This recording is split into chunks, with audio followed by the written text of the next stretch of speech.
옳은가 판단하라 라는 제목으로 말씀을 전하겠습니다. 사내들인 공의회는 막강한 위치와 지위와 권력을 가지고 있었던 유대 민족의 최고의 의결 기관, 또 모든 것을 결정하는 기관이었습니다. 지금까지 접수된 모든 안건들 아무런 어려움이 없이 통과 그리고 모든 것을 다 결정했습니다. 그런데 얼마 전에 저 골고다 언덕에서 죽임을 당했던 바로 나사렛 목수 출신인 예수 그리스도가 증거한 복음과 또 그의 도를 따르는 예수님의 제자들로 인해서 지금 골치가 아프기 시작했습니다. 한 번은 성전 미문에서 오늘 이 사내들인 공예 회원들도 다 아는 사람입니다. 왜냐하면 적지 않은 그런 연수 동안 성전 미문에서 성전을 출입하는 자에게 구걸해서 먹고 사는 사람이 있었기 때문입니다. 바로 나면서부터 안진뱅이가 된 사람이었습니다. 그런데 하루는 이 사내들인 공의회에 소식이 접수가 됐는데 어떤 소식이 접수가 되었냐면은 바로 이 성전 미문에서 구걸하였던 이 사람이 일어나서 고침받게 되었다. 그런데 그를 고쳐준 사람이 누구냐? 바로 베드로와 요한이다. 그러나 베드로와 요한이 볼 때는 자기들이 고쳐준 것이 아니라 자신들의 입에서 선포된 나사렛 예수 그리스도의 이름으로 이 사람이 일어났는데 많은 사람들이 오해하기 시작하였습니다. 왜 너희가 우리를 주목하느냐? 이 사람을 고친 사람은 바로 나사렛 예수 그리스도다. 베드로와 요한은 이 기회를 놓치지 않았습니다. 이 기회를 놓치지 않고 또 그들에게 필요한 설교를 시작하였습니다. 오늘 4장 1절과 2절에 보면은 이 사내들인 공회의 사람들이 이 복음을 증거하는 것, 예수 그리스도의 죽은 자의 부활을 증거하는 것을 굉장히 싫어했습니다. 그래서 사내들인 공회가 소집이 되었습니다. 소집되어서 이 베드로와 요한을 세웠습니다. 세웠을 때에 베드로와 요한이 성령에 충만하여서 예수 그리스도의 이름이 바로 이 사람을 살리셨다. 너희들이 버린 버린 돌이 바로 모퉁이 돌이 되었다. 그분의 이름은 예수 그리스도라고 담대하게 증거하기 시작하였습니다. 자, 그런데 오늘 13절 말씀해 보니까 베드로와 요한이 담대하게 말함을 보고 그들은 본래 학문 없는 범인으로 알았다가 이상히 여기며 또 전에 예수와 함께 있던 줄도 알았다라고 말합니다. 예수와 함께 있었던 것을 알았다는 얘기는 뭡니까? 그 스승의 그 제자일 텐데 나사렛 목수 출신이라면은 또 그들의 직업도 어부라는 사실을 다 알고 있었는데 학문이 없는 사람으로 알고 있었다는 얘기는 뭡니까? 우리들처럼 정규적으로 교육을 받지 못한 사람인 것을 우리가 알고 있는데 어떻게 이런 말을 할 수 있을까? 사내들인 공예 오늘도 이 모든 것을 주장하는 그 대제사장과 및 회원 70명이 깜짝 놀랍니다. 오늘 13절 말씀이 바로 그것입니다. 자, 그런데 오늘 이 제자들이 그렇게 말을 할 수 있었던 비결이 무엇일까요? 오늘 마가복음 13장 11절에서 이렇게 말하고 있습니다. 사람들이 너희를 끌어다가 넘겨줄 때에 무슨 말을 할까 미리 염려하지 말고 무엇이든지 그때에 너희에게 주시는 그 말을 하라. 함께 읽어봅니다. 말하는 이는 너희가 아니요 성령이시니라. 아멘.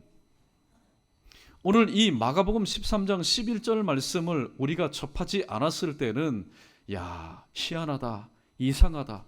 어떻게 그것도 갈릴리 어부 출신인 이 사람들이 사내들인 공의의 회원들 앞에서 떨지 않고 담대하게 예수 그리스도의 이 복음을 증거할 수 있었을까? 그런데 마가복음 13장 11절 말씀을 읽고 보니 이 말씀을 접하고 보니 그래, 그것은 당연한 일이야. 왜냐하면 그들의 입에서 나오는 말은 그들의 삶의 경험을 통해서 축적된 말이 아니라 바로 성령 하나님께서 그들 가운데 내주하여 주셔서 성령 하나님께서 하시는 말씀이었기 때문에 아무리 사람들에 의해서 건의가 세워진 사내들인 공의 회원이라 할지라도 그 말을 듣고 놀라지 아니할 수 없었다라고 말하고 있습니다. 구약 성경에 보면은 예레미야 1장 9절에 이런 말씀이 있습니다. 여호와께서 그의 손을 내밀어 내 입에 대시며 여호와께서 내게 이르시되 보라 내가 내 말을 내 입에 두었노라 라고 말합니다. 하나님께서 예레미야 선지자를 부르실 때에 예레미야 선지자 얼마나 두렵고 떨리는 가운데 있었겠습니까? 하나님께서 하나님의 사람을 세우실 때는 오늘 우리 찬양대 대원들의 가사 내용처럼 푸른 초장 쉴 만한 물가 평안할 때 하나님의 사람을 부르지 않습니다. 항상 힘들고 어려울 때, 나라가 어려울 때에, 국난이 있을 때에, 민족적으로 위기 가운데 있을 때에 하나님은 하나님의 사람을 불러서 그들을 사용하셨습니다. 나라가 흉흉하고 가정이 힘들고 교회가 우리의 삶의 모습들이 어려울 때에 하나님의 말씀대로 살아라. 너희가 지금 이러한 연고는 하나님을 떠난 연고다라고 말을 할 때에 그 말을 듣고 기뻐할 사람이 누가 있겠습니까? 왜 당신이 지금까지 가만히 있다가 지금 그 좋은 말씀을 우리에게 주십니까? 쌍수를 들어서 환영할 사람 아무도 없다라는 겁니다. 때로는 생명의 위협을 느낄 수도 있습니다. 그렇게 두렵고 떨리는 이 예레미야 선지자를 향해서 하나님은 말씀합니다. 보라, 내가 내 말을 내 입에 두었다. 지금부터 네가 하는 말은 너의 말이 아니라 나의 말이다 라고 하나님께서 힘을 실어 주셨다라는 사실입니다. 오늘 14절 말씀에 보니까 또 병 나은 사람이 그들과 함께 서 있는 것을 보고 비난할 말이 없는지라. 오늘 지금 사내들인 공예 회원들이 난처하기 짝이 없습니다. 사내들인 공예 회원들이 한번 회집할 때도 다들 나름대로의 스케줄이라는 것이 있고 상황들이 있는데 오늘 전원들이 다 참석하겠다는 것은 이 모임 자체가 얼마만큼 무게가 있고 얼마만큼 중대한 사안이라는 사실을 우리는 깨닫게 됩니다. 그런데 비난한 말이 없다. 지금 난처해진 겁니다.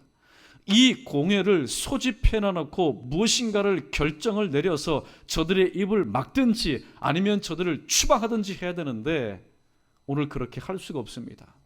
왜냐하면 베드로와 요한의 말이 사람의 말이 아니라 성령께서 그들이 오늘 또 믿는 하나님의 말씀이었기 때문입니다. 그리고 14절에 보니까 병 나은 사람이 그들과 함께 서 있는 것을 보았기 때문입니다. 좀 오래전에 영화인 것 같습니다. 검사외전이라는 한국 영화를 보면은 마지막 판결 장면에 오늘 피해자였던 그 검사가 가해자인 증인을 향해서 이런 말을 합니다. 나는 모른다. 시침이 뛸 때에 이런 말을 하였습니다. 어떤 말을 하냐면은 증거 앞에서는 겸손해야지 라는 그런 말을 한 적이 있습니다. 지금 증거가 지금 있습니다. 살아 있습니다. 분명히 그들도 알고 있습니다. 그들은 하찮게 여겼겠지요. 성전을 오르락내리락 할 때에 아유 저 인간 또 손을 내미는구나. 아마 그렇게 말을 했던 사람도 있을 겁니다. 그런데 그 사람이 온전케 되어서 지금 이 사내들인 공회 70명 그들이 똑똑히 보고 있는 그 현장에서 회복된 모습으로 서 있으니 더 이상 증거 앞에서 그들은 겸손할 수밖에 없었던 겁니다. 증거 앞이 아니라 하나님의 역사 앞에서 그들은 겸손할 수밖에 없었습니다. 그래서 오늘 15절에서 이러한 조치를 취합니다. 15절 말씀에 명하여 공회에서 나가라 하고 지금 석방시켜주는 것 아닙니다. 지금 너희는 무죄하다라고 풀어주는 게 아닙니다. 잠시 나가 있어라 라는 그런 표현입니다. 그리고 그들이 무엇을 합니까? 서로 의논하여 이르되 라고 말합니다. 우리 잠언 19장 21절 말씀에 이런 말씀이 있습니다. 사람의 마음에는 많은 계획이 있어도 오직 여호와의 뜻만이 완전히 서리라 라는 말씀이 있습니다. 많은 계획, 많은 그런 생각, 이 모든 것은 무엇의 결과물일까요? 의논의 결과물, 대화의 결과물일 것입니다. 그런데 우리가 정녕 하나님의 뜻을 알려면 어떻게 해야 될까요? 하나님의 뜻을 알려면 어떻게 해야 될까요? 하나님이 보이시는 분이라면 밤새도록 오늘 또 문을 두드리고 그 자리에서 기다렸다가 하나님 만나서 오늘 또 하나님의 뜻이 무엇인가를 물어보면 됩니다. 그러나 하나님은 우리와 똑같이 육체를 가지신 분이 아닙니다. 하나님은 영이시니 하나님은 보이지 않는 분입니다. 그런데 그 하나님의 뜻을 우리가 알려면 어떻게 해야 될까요? 그렇다고 해서 대화하지 말라, 의논하지 말라는 게 아닙니다. 우선순위가 뭡니까? 먼저 기도의 자리로 나가서 하나님, 이 되어진 일들이 무엇입니까? 먼저 물어볼 수 있어야 됩니다. 왜냐하면 고린도전서 2장 10절 말씀이 도움을 줍니다. 오직 하나님이 성령으로 이것을 우리에게 보이셨으니 성령은 모든 것 곧 하나님의 깊은 것까지도 통달하시느니라 말씀하고 있기 때문입니다. 우리가 누구를 통해서 하나님의 뜻을 알 수 있습니까? 누구를 통하여서? 바로 성령 하나님을 통하여서 하나님의 뜻을 알 수 있기 때문에 성령 하나님은 대화의 자리 혹은 의논의 자리, 무엇인가를 토의하는 자리에서 역사하시는 분이 아니라 바로 우리가 기도하는 자리에서 하나님 앞에 구하고 하나님을 찾으며 하나님 앞에 두드리며 하나님께 맡겨드리며 하나님 앞에서 기다리는 그 기도의 자리를 통하여서 하나님 아버지의 뜻이 무엇인지를 우리에게 알려주시기 때문입니다. 그런데 오늘 본문 말씀 16절의 말씀에 보니까 오늘 그들이 서로 의논한 결과 16절에 이 사람들을 어떻게 할까? 그들로 말미암아 유명한 표적 나타난 것이 예루살렘에 사는 모든 사람에게 알려졌으니 우리도 부인할 수 없는지라 라고 말하고 있습니다. 여러분들이 지금까지 바리새인과 서기관들 혹은 빌라도 총독 혹은 헤롯 왕 이와 관련된 많은 설교를 들으셨을 겁니다. 이들은 각자 그들이 있는 위치가 틀리고 직분도 틀리고 출신 배경도 다 틀립니다. 그러나 공감 복음과 오늘 이 사복음서에 나오는 이들의 공통점이 있다면 바로 이것이라는 사실을 우리는 캐치할 수 있어야 됩니다. 바리새인과 서기관들 두려움의 대상이 있었습니다. 헤롯 왕도 두려움의 대상이 있었습니다. 특별히 빌라도 총독도 두려움의 대상이 있었습니다. 그 두려움의 대상이 누구였을까요? 오늘 16절 말씀에 바로 예루살렘에 사는 모든 사람들, 이스라엘 백성을 의미합니다. 21절 말씀에 보면은 관리들이 백성들 때문에 그들을 어떻게 처벌할지 방법을 찾지 못하고 다시 위협하여 놓아주었으니 이는 모든 사람이 그 된 일을 보고 하나님께 영광을 돌림이라 라고 말씀합니다. 바리새인과 서기관들, 그렇게 지위와 막강한 권력과 권세가 있었던 이들도 두려워하는 존재가 있었는데 그들은 바로 이스라엘 백성이었습니다. 오늘 주님은 이렇게 가르치십니다. 마태복음 10장 28절 말씀 우리 함께 읽어보겠습니다. 시작. 몸은 죽여도 영혼은 능히 죽이지 못하는 자들을 두려워하지 말고 오직 몸과 영혼을 능히 지옥에 멸하실 수 있는 이를 두려워하라. 아멘. 두려워하지 말아야 될 대상은 뭡니까? 복수로 표현이 되어 있습니다. 자들을 두려워하지 말고. 사실 사람이 그렇지 않습니까? 1대1이라면 한번 맞붙을 수 있습니다. 그러나 1대 다수일 때에 특별히 우리는 갈멜 산상에 있었던 엘리야의 심정을 우리는 한번 엿볼 수 있습니다. 엘리야 선지자가 어떻게 850대 1의 이 영적인 전쟁 가운데서 뒤로 물러나지 않고 담대하게 무너진 제단을 수축하면서 하나님의 하나님 되심과 자기가 하나님의 종됨과 지금 이 하는 일이 주님의 뜻대로 하는 일임을 여러분 담대하게 선포할 수 있었을까요? 마태복음 10장 28절 말씀 때문 아닐까요?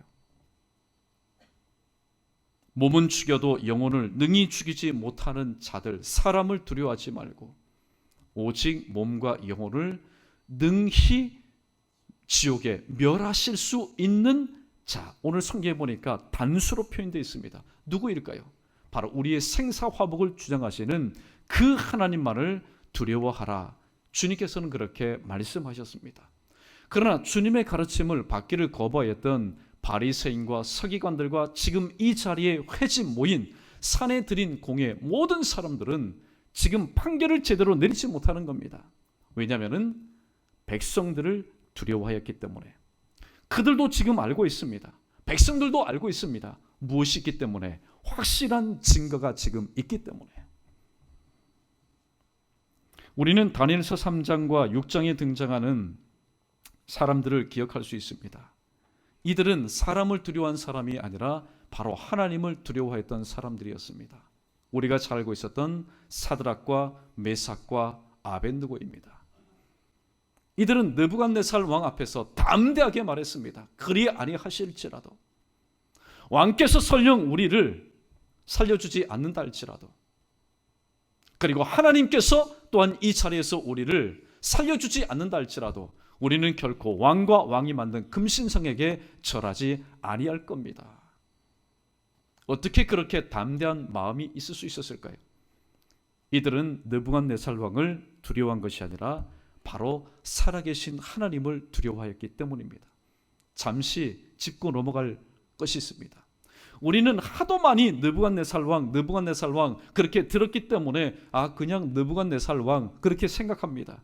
그러나 그 당시에 이 느부갓네살 왕의 그 위치와 그 권력이라는 것은 애굽의 바로 왕을 버금가는 그런 막강한 권력을 가지고 있었습니다. 그 왕 앞에서 고개를 숙이지 않고 고개를 빳빳하게 들고 독대하였다라는 것, 이거는 죽임을 스스로 죽는 것을 자초하는 일이었습니다. 그러나 이미 사드락과 메삭과 아벤느고 마음 가운데는 누가 계셨습니까? 하나님께서 그들 가운데 함께 하셨습니다. 그들의 굴하지 않는 모습을 보고 이 느부갓네살 왕이 받을 대로 받았습니다. 평상시보다도 7배나 더 뜨거운 풀무불 속으로 쳐넣었습니다. 그러나 하나님은 그들 살아있는 동안에 육신 가운데만 계신 분이 아니라 풀무 가운데도 함께 계셨습니다. 그 친구의 그 친구라고. 다니엘도 마찬가지입니다. 정적의 음모에 따라서 오늘 그는 사자굴 속에 빠졌습니다. 사자굴 속에 빠졌을 때도 이 다니엘은 두려워하지 않았습니다. 무엇을 두려워하지 않았을까요? 죽음이라는 것을 두려워하지 않았습니다. 사자의 입을 두려워하지 않았습니다. 왜냐하면 지금 여기까지 나를 도우신 에벤에셀의 하나님께서 지금 사자굴 속에서도 나와 함께 하시는 임마누엘의 하나님이요, 또 일의 하나님께서 나를 지금까지 이 땅 가운데서 키워주시고 나와 함께 하신 분이라면 분명히 하나님의 뜻을 다 이루기까지는 나의 생명을 보존하여 주실 것이라는 그 믿음을 가지고 있었기 때문입니다. 오늘 이 자리에 여성분들이 많이 계시는데 에스더도 마찬가지지 않습니까? 에스더도 마찬가지입니다. 하만이 지금 작정을 하고 유대 민족을 말살하기 위해서 계획을 다 수립을 해놨습니다. 날짜까지 정했습니다. 모든 것을 다 공포했습니다. 그럼에도 불구하고 에스더는 내가 죽으면은 죽으리라는 일사각오에 오직 하나님께만 소망을 두고 하나님 앞에 엎드릴 때에 모르드게가 한 일이 있습니까?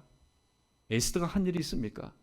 사실 모르드게와 에스더가 한 일은 답답한 일만 한 거죠. 에스더는 그 자리에서 엎드려 하나님 앞에 기도했습니다. 그 다음에 모르드게와 이스라엘 백성들은 다 흩어져 있는 그들의 삶의 현장에서 모든 생업을 중단하고 하나님 앞에 나의 민족을 구원하여 주실 것을 위해서 기도한 것뿐입니다. 우리 크게 한번 따라해보겠습니다. 기도한 것뿐입니다. 답답한 일이죠. 답답한 일입니다. 만약에 그런 일이 있다면 결사대를 조성을 하든지 혹은 사람들을 사서든지 간에 오늘 인위적인 방법을 통해서 무엇인가 대책을 세워야 되는데 지금 에스더와 모르드게와 유대 민족들은 대책이 없는 지금 일을 하고 있습니다. 그러나 대책이 없는 일을 할 때에 주님께서 책임져 주시는, 하나님께서 이 모든 일을 감당하시는, 그래서 위기 가운데 있었지만은 오늘도 하나님을 두려워하고 하나님께 이 모든 문제를 맡겨드릴 때에 하나님께서 깨끗하게 정리하여 주시는 귀한 은혜를 경험하게 되었고, 흩어져 있던 이스라엘 백성들, 그래 이렇게 살다가 이 이방 땅에서 죽으면은 그래 이것이 나의 운명이지, 하나님을 향했던 신앙이 흐트러지고 꺼져갔던 그들의 믿음도 이 계기를 통해서 다시 한번 하나 되는 그런 귀한 은혜를 경험하게 되었다라는 말씀입니다. 하나님의 일은 오늘도 이 모든 것을 감당할 때에 우리는 사울왕의 경우를, 사울왕의 전철을 되밟아서는 안 됩니다. 사울왕의 경우 사무엘상 15장 24절에서 오늘 사무엘을 통한 하나님의 꾸중과 하나님의 질책을 받은 뒤에 오늘 사울왕이 이렇게 솔직하게 고백하는 장면이 나옵니다. 사울이 사무엘에게 이르되 내가 범죄하였나이다. 내가 여호와의 명령과 당신의 말씀을 어긴 것은, 함께 읽습니다. 시작. 내가 백성을 두려워하여 그의 말을 청종하였음이니이다. 아멘. 잠언 29장 25절에 보면은 사람을 두려워하면 올무에 빠지거니와 여호와를 의지하는 자는 안전하리라 라고 말씀하였습니다. 이 사울왕은 하나님께서 아말렉과의 전쟁에서 하나님은 분명히 승리를 허락해 주셨습니다. 그리고 하나님께서 한 가지 전제 조건을 내거신 게 뭡니까? 모두 다 어떻게 해요? 모두 다 없애라고 했습니다. 사람도 마찬가지고 짐승도 마찬가지고 모든 것을 다 없애라고 말씀하셨습니다. 그런데 나중에 전쟁 이후에 여기저기에서 아주 실한 짐승들의, 소와 또 양들의 소리가 들립니다. 도대체 이게 무슨 소리냐? 처음에는 변명을 합니다. 그러다가 사무엘을 통한 하나님의 준엄한 꾸지람을 들은 뒤에 이 사울왕이 솔직하게 고백하는 장면이 바로 사무엘상 15장 24절입니다. 내가 백성을 두려워하여 그들의 말을 청종하였습니다. 이스라엘 이 왕의 모든 궤도는 신정국가, 즉 사람이 다스리지만은 그 왕은 하나님의 말씀을 듣고 정치하는 신정국가의 그런 구도를 가지고 있었습니다. 그런데 이 사울 왕이 하나님의 음성, 폭스 데이, 하나님의 음성이 아니라 폭스 포플리, 사람의 말들, 백성의 말들을 듣고 그들을 두려워하여서 하나님의 명령 가운데 불순종하는 삶을 살았습니다. 잠언 29장 25절 말씀처럼 사람을 두려워하면 올무에 걸리게 된다고 했는데 일평생 동안 사울왕은 백성을 두려워하다가 일평생 백성들이 그들의 삶 가운데 올무가 되어서 하나님께서 세움 받았지만은 하나님의 뜻을 온전히 펼치지 못하고 인생 말년 가운데 얼마나 비참하게 여러분 그 인생을 마감한지 모릅니다. 계속해서 17절과 18절 말씀. 입장이 난처해진 사내들인 공회에 오늘도 궁색한 조치사항 두 가지가 기록이 되어 있습니다. 17절 말씀에 보면은 이것이 민간에 더 퍼지지 못하게 그들을 위협하여 이후에는 이 이름으로 아무에게도 말하지 말게 하자. 첫 번째 조치입니다. 두 번째 조치는 18절에 그들을 불러 경고하여 도무지 예수의 이름으로 말하지도 말고 가르치지도 말게 하는 것. 이게 바로 오늘도 난처한 이 사내들인 공회의 궁색한 조치였습니다. 그런데 오늘 우리가 이 17절과 18절 말씀에서 주목할 부분이 있습니다. 주의해야 될 부분이 있는데 그것은 바로 무엇일까요? 오늘 또 우리가 가지 못하는 곳에 하나님의 이끄심을 따라서 하나님 나라 확장을 위해서, 세계 복음화를 위해서 쓰임받는 주의 종들이 있습니다. 그들 중에는 오늘 또 하나님의 은혜 가운데 평탄하게 힘있게 모든 것이 부족함이 없이 복음을 증거하면서 하나님 나라 확장에서 쓰임받는 주의 종들, 선교사들도 있지만은 오늘 또 우리가 알지 못하는 곳에서 감옥에 갇혀서 때로는 엄청난 상황과 또 사회적인 그런 압박 가운데 오늘도 갇혀있는 분들도 분명히 있으리라 생각이 듭니다. 맞습니다. 복음 증거하는 사람은 가둘 수가 있습니다. 누구처럼요? 바로 사도 바울과 실라처럼 그들은 가침 받을 수 있고 또 그들의 입을 막을 수도 있고 분위기로 위협할 수도 있고 그들의 상황을 조여올 수도 있습니다. 그러나 오늘 이 산헤드린 공의회 회원들이 깨닫지 못했던 부분이 있는데 그 부분은 바로 무엇일까요? 복음을 증거하는 사람은 가둘 수 있고 그들의 입은 틀어막을 수 있지만은 오늘 또 하나님의 말씀은 어떠한 경우에라도 어떤 상황이라도 사람들이 제도가 그것을 막을 수가 없다는 사실, 가둘 수가 없다는 사실을 전혀 깨닫지 못하였습니다. 왜냐하면 디모데후서 2장 9절 말씀처럼 복음으로 말미암아 내가 죄인과 같이 매이는 데까지 고난을 받았으나 하나님의 말씀은 매이지 아니하니라 라고 말씀하고 있기 때문입니다. 이 말씀에 가장 강력한 증거가 되는 말씀이 있습니다. 사도행전 4장 1절과 4절 말씀입니다. 이 부분을 함께 읽어보겠습니다. 시작.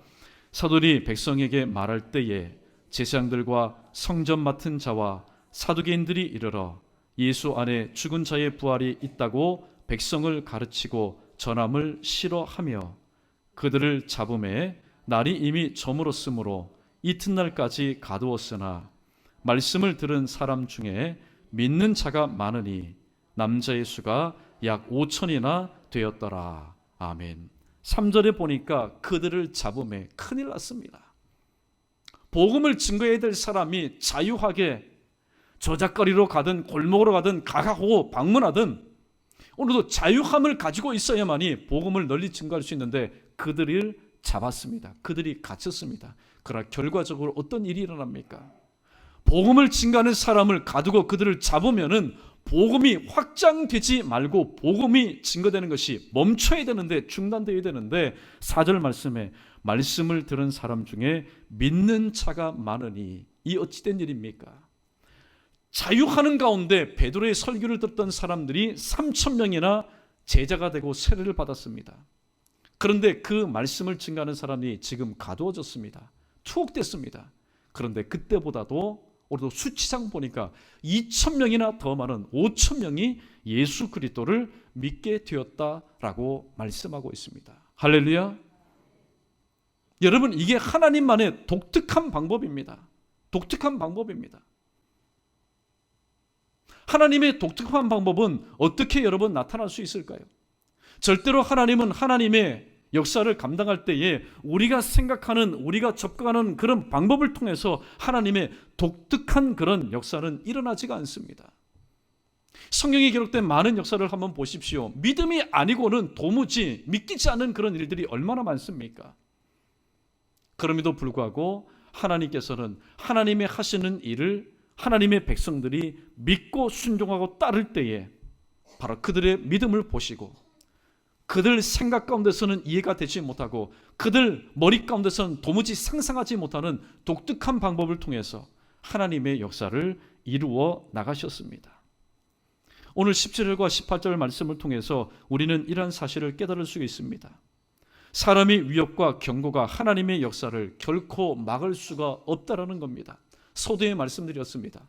산헤드린 공회에는 오늘 또 퍼져 있었던 이 팔레스타인 그리고 디아스포라들과 관련된 모든 일들을 오늘 또 결정하고 이 모든 것들을 방향짓는 막강한 권력과 권세가 있었던 바로 기구였습니다. 지금까지는 그 어떤 것들도 막힘이 없이 다침이 없이 꼬임이 없이 가결하는 대로 모든 것을 추진했습니다. 그러나 성전 미문에 앉아 있었던 이 사람이 병고침을 받는 이 사건을 통해서 바로 성령에 충만한 베드로와 이 요한, 그들을 입을 막을 수가 없었습니다. 그들로 하여금 하나님의 복음을 더 이상 증거하지 못하도록 제재할 수 없었습니다. 왜냐하면 그들 가운데는 이 모든 것을 계획하시고 진행하시고 주관하시는 성령 하나님이 그들 가운데 충만히 임하였기 때문입니다. 그들은 위협도 하였습니다. 그들은 경고도 하였습니다. 그리고 5장에 보니까 그들은 또다시 이 사도를 가두기까지 하였습니다. 그러나 결코 하나님의 말씀은 매이지 아니하여서 하나님의 역사는 더욱더 힘있게 진행되었습니다.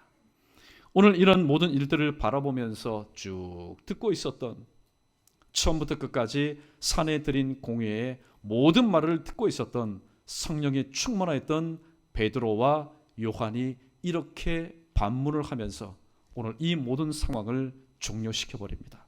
19절과 20절 말씀 함께 읽어보겠습니다. 시작.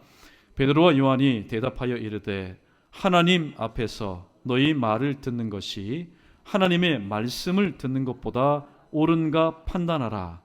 우리는 보고 들은 것을 말하지 아니할 수 없다 하니. 아멘. 옳은가 판단하라. 오늘 판단하라는 말은 헬라의 크리노라는 그런 단어입니다. 이 크리노라는 단어는 분별하다, 심판하다라는 그런 뜻을 가지고 있는데 오늘 베드로와 요한이 산헤드린 공의의 회원을 향해서 지금 어떤 입장에 있습니까?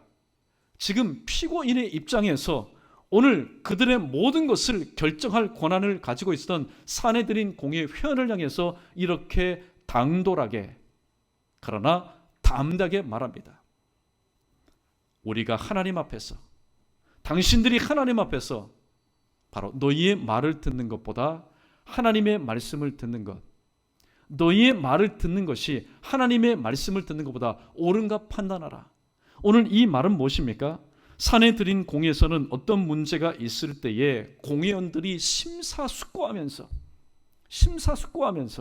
그 모든 것을 의논하고 의견을 수렴하고 공식적으로 판단한 것처럼 이 일을 판결할 때에 오늘 또 그리스도교, 너희가 싫어하는 예수 그리스도교, 즉 기독교에 대한 반감정적인 그런 감정을 가지고 쉽사리 판단하지 말고 너희가 하나님 앞에서 하나님을 섬기는 사람이라면 먼저 하나님 앞에 기도하고 하나님의 뜻이 무엇인지를 구하고 하나님께서 마음에 감동 주시는 대로 옳은 판단을 내리라.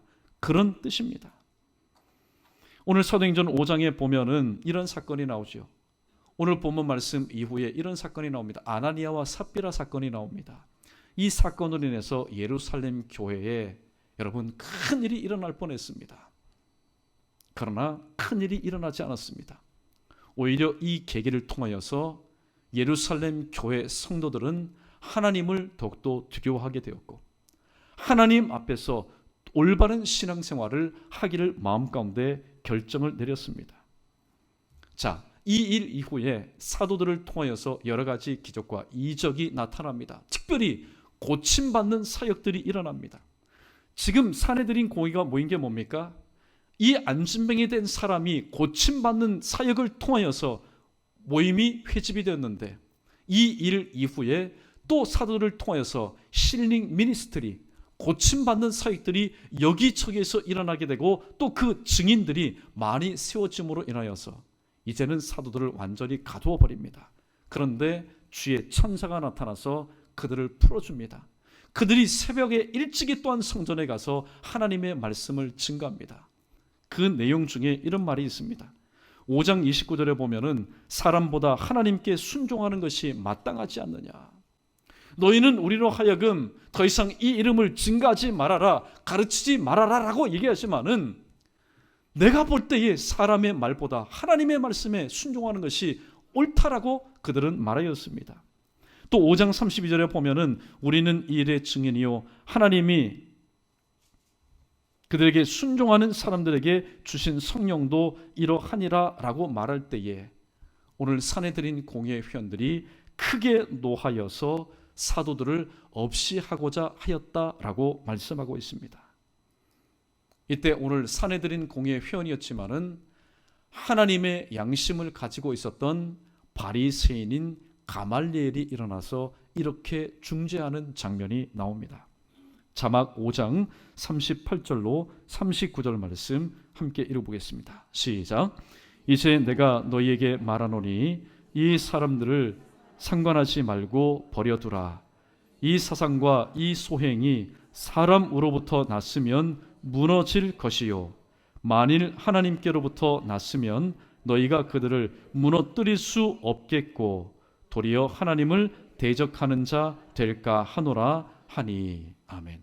무슨 말씀이냐면은 오늘 이 산헤드린 공회가 다시 이 사도들의 치유하는 사건을 통하여서 오늘 그들의 기득권과 또 유대교의 모든 입지 조건들이 흔들릴 위기에 있었습니다. 그래서 그들을 잡아왔습니다. 이 얘기 중에 여러 가지 많은 얘기가 오고 갑니다.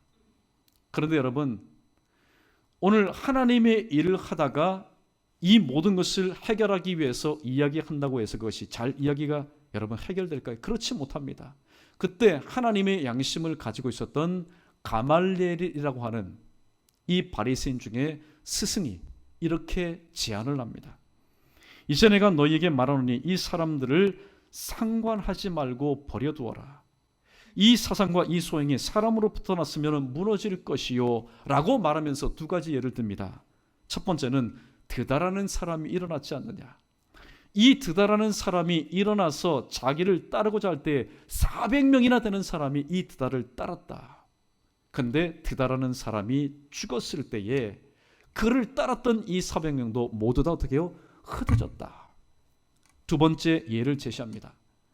갈릴리에 유다라고 하는 사람이 있었는데 많은 사람이 이 유다라는 사람을 쫓았다.